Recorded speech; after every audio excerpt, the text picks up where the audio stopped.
Roger Miller is here, and it's been about 3 months since you were here before and bared your soul. Oh, yeah. And I asked you a lot of personal questions. We talked about where you were born, which was in Oklahoma, right? In a car wreck, yeah. Yeah.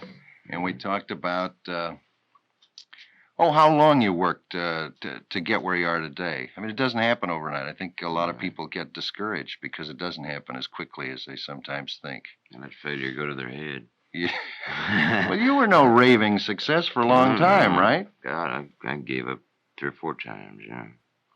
Did you ever have some kind of a thing all the way through? Did you ever keep thinking you were going to make it, or did it just kind of happen? There's always that thing in the back of your mind, I think. I don't know what it is, determination or faith or something. I had actually given up and fell into the pits of depression. How's that for a little bit? Poetic. And was thinking, heck, I was going to jump off a bridge because there ain't one in L.A. But there isn't any in L.A. There isn't You can't get killed jumping out of a basement window either. Jump up, boys. But did you think about doing other things? Yeah, I'd entered an acting class, and I just completely lost sight of music. But to get the money to move to Hollywood from Nashville, where I lived, I recorded an album for a new label. No, wait a minute. I didn't know you were ever in Hollywood. Did you go to Hollywood to be an actor? Yeah. Yeah, I left Tennessee the first part of last year. And to get money to go out to move to L.A., well, I signed with this little label, Smash. And we recorded this Dang Me Chug-a-Lug thing one afternoon. The whole album. Just to raise the money to go out and be an actor? Yeah. But you did go on to Hollywood before anything happened to the album? Yeah, they didn't release it for 3 or 4 months. They were reluctant to. They didn't have a lot of faith in it? No. It didn't have strings and violins and lots of voices and stuff. All it had, whoop. What happened, meanwhile, with your acting? Well, I went to 3 classes, and then they released Dang Me, and that blew my whole career, the acting career. I'm so mad. You never got to do anything? You never did a television show? You never, as an actor, nothing? No, I just about to learn how to act. And paid your tuition and everything? Yeah, gee. I didn't know that. I can understand how somebody who sings like Elvis Presley or sings like somebody who's successful can have a lot of faith in themselves and keep saying, well, I'm as good as he is. But there's anybody close to you, style-wise, approach-wise. There's nobody who does anywhere near the kind of thing you do. So you must have not only felt you could do what you do well, but you must have felt there was a market for kind of a whole new approach to things musically. I didn't know. I wasn't aware that I had a new approach. I thought I was bad because nobody sang like me. Everybody else sung in good and dulcet tones and all that thing stuff. And I was convinced that I was a complete kook and completely out of scope or whatever it is. And so I just, it's hard. It's still, it's hard to get happy. I've had success in the last year, but I can't get happy over it for some reason. Seems like when you dream for so long, and nothing happens, and finally when it does happen, it doesn't happen to you. It happens to an old dream, a long time ago. It's never quite what you expected, is it? No. It's a lot more... I still wash my own socks. Let's take a minute out here, and I'll be right back with Roger Miller. All right. So it isn't what you thought it would be, success and all the... But you got married, by the way. That's something that you didn't even talk about last time we talked. No. I didn't even know you were planning on that. I didn't either. You snuck off and got married? Yeah. Does your wife travel with you? Yeah. She's back at the place now. Yeah. Sleeping it off. Yeah. That's an impression you give, and that isn't quite fair. I've never seen you work without a glass in your hand or a bottle of Coke. But I happen to know that there's never anything in the glass but Coke. You don't drink anything at all? No. Never? No, just Coke. That's it. Did you ever? Yeah, once when I was about 16. And I was green for 4 days. That must have been had something to do with Chug-a-Lug. Yeah, I guess. I can't handle alcohol, so I just leave it completely alone. I Yeah. did get, I mean, I got swacked in the army one time overseas Yeah. in Korea. Wasn't nothing else to do. Just slush and swack. And I think I like put a sergeant's eye out with a fiddle bow. I was playing the fiddle. I just can't handle myself. So you don't mess with it. Yeah, I'd become a vegetable or something. But on stage, don't you kind of give that impression? You must do it Yeah. consciously. I mean, you Yeah. kind of infer that you drink pretty good. It's but sort of a cushion, Yeah. protective thing. Because then if I goof up or make a mistake, I can blame it on being stoned. I say I'm drunk. I don't know what I'm doing. I have such vivid memories of how it is to be drunk. You know, I was wondering. A few minutes ago, I said I didn't think you worked like anybody else. If you were applying for a job now, Montgomery Ward or somewhere, and the application said, "What do you do for a living?" What would you say? That you're an aspiring actor, but a songwriter and a singer, or a musician? What do you think you do? I'm an entertainer, I guess. Well, there's no question about that. But what phase of it is I don't know, your forte? Because I have a theory myself. That's a pretty good word. I really don't know. I guess I'm somewhat of a singer, writer. I just hop around. I just do what there's a little walkie-talkie in the back of your head, I guess, that tells you what to do. I just sit around and listen to my walkie-talkie. But if you had to categorize, if you had to find a word for what you do, what is it? Besides entertainer, what kind of an entertainer? I mean, a serious actor's an entertainer, a Shakespearean actor's an entertainer. You're some kind of an entertainer. What kind? Good. No, I There's don't, no I don't question. know. I don't know. I'm joking. I really don't know. I can't pinpoint it.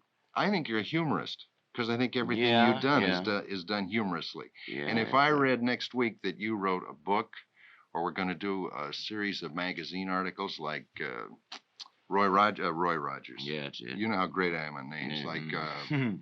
Like Will Rogers used to do. It wouldn't surprise me at all.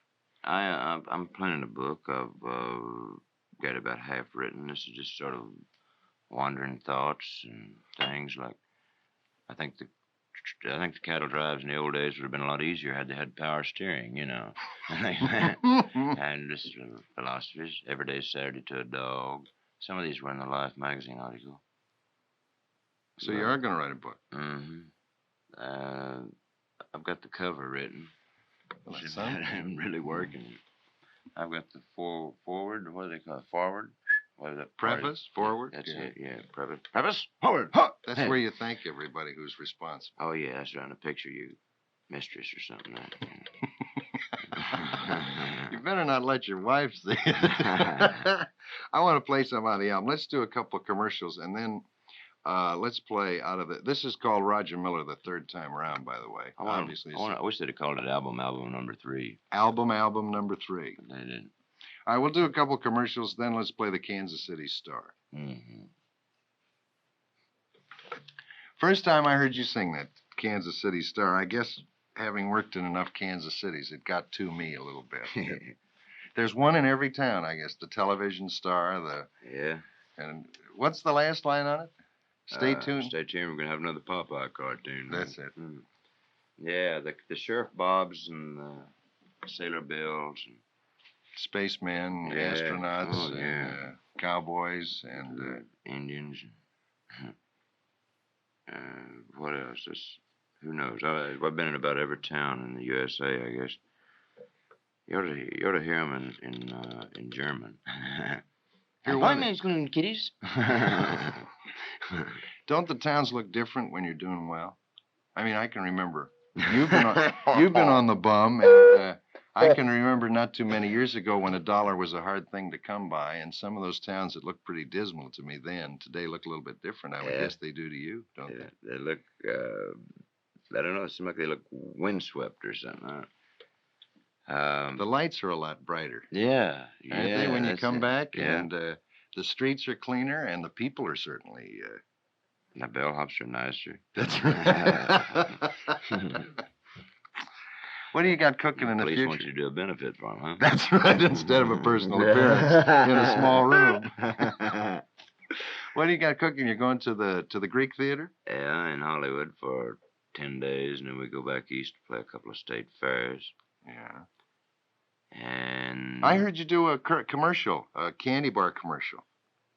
yeah, Cup Gold candy bars. Cute, real good commercial. Did you write them or did they write them for you? I wondered when I heard. An agency in Hollywood wrote them. They got your style perfectly, didn't you think? Yeah, I was just down there on the session to play guitar, and they were going to have this friend of mine do the reading. Yeah.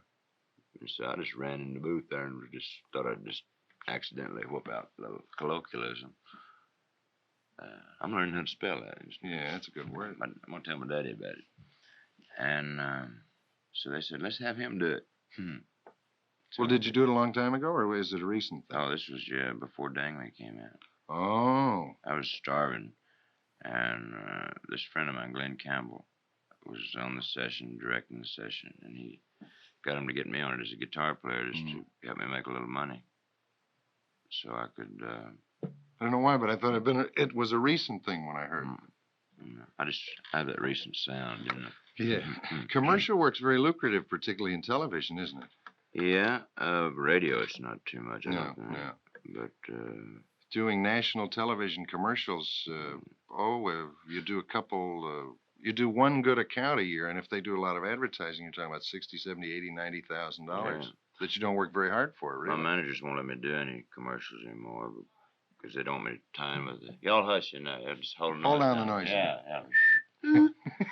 They don't want you to do commercials. Why? They don't want me to get tied in with a certain product because we might go into our own television show. Yeah. And it would limit commercial sponsorship if you'd already been associated with another product. Yeah. If I'd have done a water dog commercial and we had Tomcats as a sponsor, you know. Terrible. Yeah. What have you done television-wise besides Andy Williams?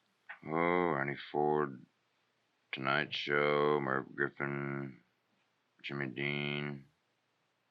These were years ago. But now you're going to do a special. Yeah, possibly in January. This week, I don't know the answer. We're doing the new Dean Martin show, Steve Lawrence show, Hollywood Palace. We just filmed another Andy Williams show. We're doing the Bob Hope special in January. Roger, how much do you change your nightclub act from month to month? Do you keep adding to it all the time? Yeah, it's a constant search every night. We have a few things we do. I just sort of weave ad-libs in between the songs.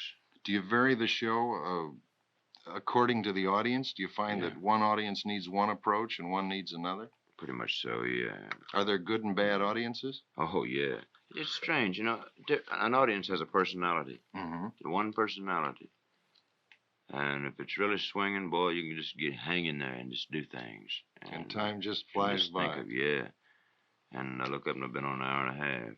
And the guys are fainting and everything. But, I guess you can get just the opposite, too. An audience where you feel like you're hanging by your thumbs. You can't do anything right. Yeah, last night, the last show, I think I did about... After I'd been on 8 minutes, I felt like I'd been on too long.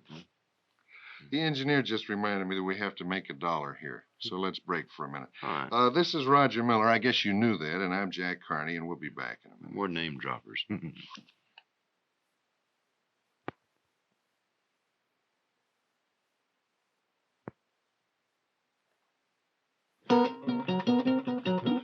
The Twilight Zone. Roger Miller is here today, and I've still got a few questions to ask, and I also asked him particularly to bring his guitar, and I have a reason for that. The only thing is, Roger, there were a couple of things that I want you to do on the guitar that I didn't know you'd recorded, and they're already in the album. One is This Town. Is it This Town? And the other we played before, and that's Kansas City Star. But you know, one night I saw Roger do a very interesting thing. Do you remember, Chris, you were there, from the Kingston Trio, Bob Shane. John Sturt and Nick Reynolds. Yeah, but who was it? Bob Shane was there. Bob Shane called out titles or things, and you just did you just ad-lib songs out of your head. Do you remember? I won't do that if you don't want to do it. Oh, we might do it. He said, all right, here's what he did. He said, Well, I can't remember what he did. Well, let's think of a title. Think of something about a song, real quick. Do a song about popsicle, an orange popsicle. Popsicle.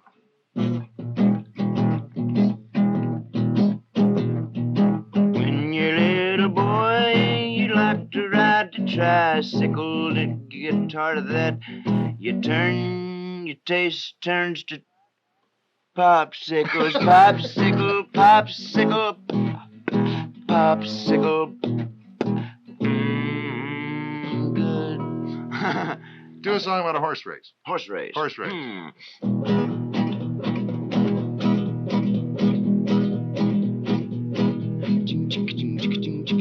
Out of the gate they come. Yeah, yeah, look at 'em run. Horse race. Hey, horse face, look, watch, huh?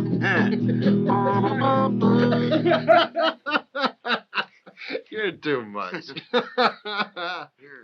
Roger, I want to ask you a question. Are you still nervous in front of live audiences? In a way. Not really, I guess. I don't. The only thing that makes me nervous is sometimes they misunderstand my hawing around. Yeah. Because I work very slow. And very casual. Yeah. And they say, oh, come on, let's do something. And I say, cool it. I say, I know what I'm doing. I just do it slower, you know. I like to just go at an easy pace. That way you can think up funny things, or you can think of things and songs to do. Well, now you're going in the Greek theater where you'll probably play to a larger live audience than you've ever faced before. Maybe not. Maybe larger than life. Does that make you nervous? When you stop to think, I think the Greek theater's 12,000 or something like that. It's huge, huge. We played, the other night, we played a testimonial dinner for Hubert Humphrey. That was the closest I'd come to being nervous. Why? I said, if you hear a knocking, don't get up and answer the door. It's my knees. Why were you nervous? I don't know. Because the people who were there? I felt like I wasn't really going over, but I received all kinds of letters from people just saying how much they enjoyed the show. They were there to hear Mr. Humphrey talk. And Carl Reiner, he was nervous. He got up and said, how many people never heard of Roger Miller? And there was applause. Not from there you. I was standing in the wings, yeah. And he says, I'm sure most of you have, though. Here he is, Roger Miller. And I said, how many people never heard of Carl Reiner? Man. Does television make you nervous like the Andy Williams show? I'm more relaxed on television than anything. Really? Because they can see me. And I can just take my time, and if I get lost for words, I can, you know. Yeah. But television doesn't bother you at all? Oh, no. But don't you have to know exactly what you're doing beforehand when you go on television?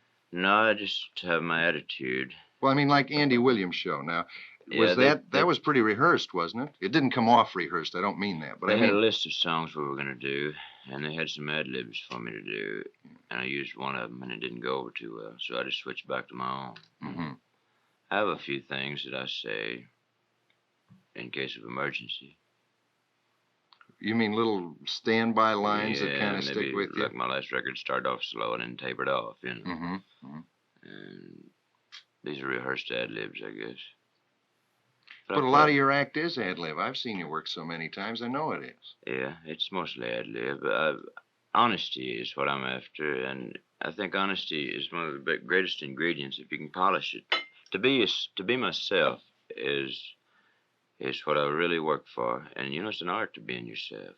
You're born what you are, but as you grow, you tend to borrow from different personalities. You want to walk like him, talk like him, and maybe think like her.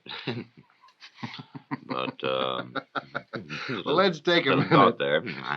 Take a minute to do a commercial. Then I want to play. Then I want to play. Then I want to play. What is This Town? This Town. This Town, and I like that very much. Thank you. You're gonna do a single record on it? Do you think? Or? I don't. I was going to until January of this year. I had a birthday party. Yeah. And a ex-friend of mine, songwriter, was there, and I did This Town, and he went home and wrote a thing called Hicktown, and it's been up by a friend of ours. You don't know who to trust, do you? Is that a Canon camera? Yeah. They're taking pictures in here. It's a howitzer camera. What birthday was it? Your last birthday? The last one. No, how old were you? 16. 29 years old. 29 years old. We're going to break for a commercial. I'll be back with Roger Miller. We're broke, so here's a commercial. Here's a commercial. Let me Let me ask you another question. Your current single, which is doing very well as all your singles have, is about suicide. Why? Why would anybody write a song about suicide? I wrote that about the time that I was giving up the business and moving to L.A. Really? You felt that low? You felt as low as that song reflects? Yeah. For heaven's sakes. Oh, I was... Well, why now, with all your success, would you decide to record it and release it? You don't feel that way anymore. Well, I had this song, and I captured an emotion, and so I said, well, that's all a song is a moment, an emotion. Like a happy song is a happy time. You write it. Sometimes you're even unhappy, but you record it. I don't know. So you just... It's not a very clear answer, I don't guess. No, not really. But you actually felt as low as this song reflects. Oh, yeah. Well, let's play it. This is a new, the latest single by Roger Miller, and it's called One Dying and a Burying. We did it live. Wait a minute. You want to do it live instead of playing the record? Yeah. All right. Let's don't play the record. Well, I think I finally found me a surefire way to forget. It's so simple, I'm surprised I hadn't done thought of it before yet. It's foolproof. It's foolhardy, maybe, but who knows? Anyway, here I am walking toward where the cold, dark water flows, 'cause all it takes is one dying and a burying. One dying and a burying. Some crying, six carrying me. I want to be free. I want to be free. Free from all this heartache and regret. And free from pining for the love I can't forget. The love that once was warm and then just somehow turned to hate. And made my life a prison from which there's only one escape, and that's one dying and a burying. One dying and a burying. Some crying, six carrying me. I want to be free. Roger Miller, and we'll be right back.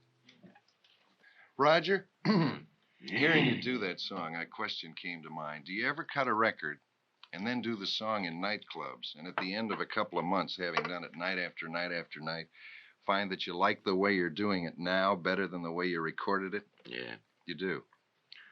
Yeah, I don't know. There's a different... You have a different feeling and different emotion going for you in a nightclub than you do in a recording studio. It's very hard to get warm and alive in a recording studio.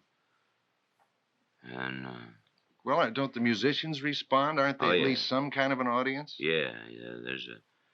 They kiss the ring, and it's... They're respectful. Yes. We're fortunate to work with... I work with five musicians on my sessions. And we sit in a semicircle about like we are here at this table. And I sit on a stool, and it's just like a jam session in a way. And do they just let the tape roll? You just keep going? No, we do takes and all that, but I sing the song, and these guys are creative enough that they just add their little things there, you know. What about strings? Have you ever thought about adding strings or a big band or something? We talked the other day. Jerry Kennedy, my record producer. You met him, didn't you? Mm-hmm. Yeah. Mm-hmm. Was there. We talked of maybe just me and my guitar and a string section. Mm-hmm. And I'd just do maybe mood stuff. And just sing soft, easy songs. Well, I'm looking for you to do a Hank Williams Wagon wheels. A Hank Williams song? No, I figure you're going to do a Hank Williams album one of these days. Well, I'm doing an album that'll have a couple of Hank Williams songs in it. Mm-hmm. You know, as we mentioned earlier, I run my own direction with music, I guess. And everything I do, it always comes out me, which I'm proud of now. I used to be bugged about it. But we're doing an album called Rearranged, Prearranged Hits. Our songs that other people sing. I didn't particularly like the way they sang them, and I'm just going to do them my own way, and just kind of goes like this. That's kind of a long title, though, isn't it? You want to hear Hank Williams sing?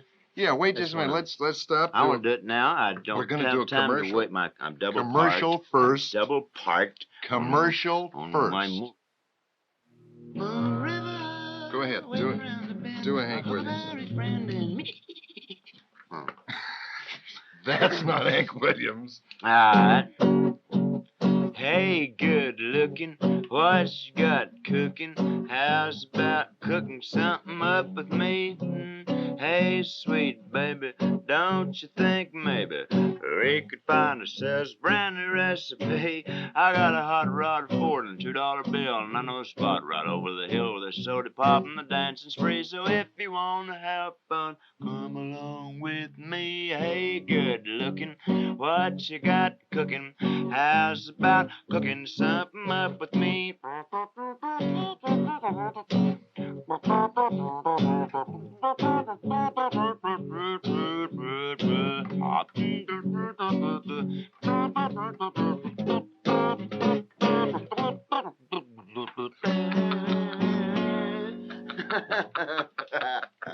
A little ad lib. Oh, we're turning on now. Turning on this.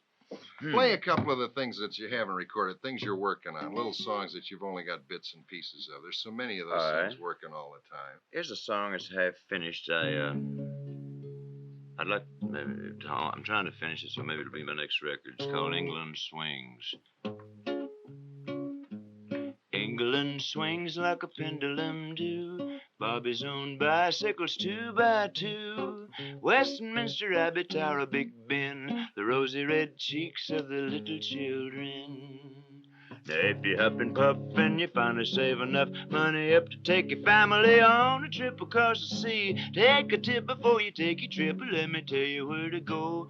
Go to England, oh, England swings like a pendulum do. Bobby's own bicycles 2x2. Westminster Abbey and the Tower of Big Ben, the rosy red cheeks of the little children.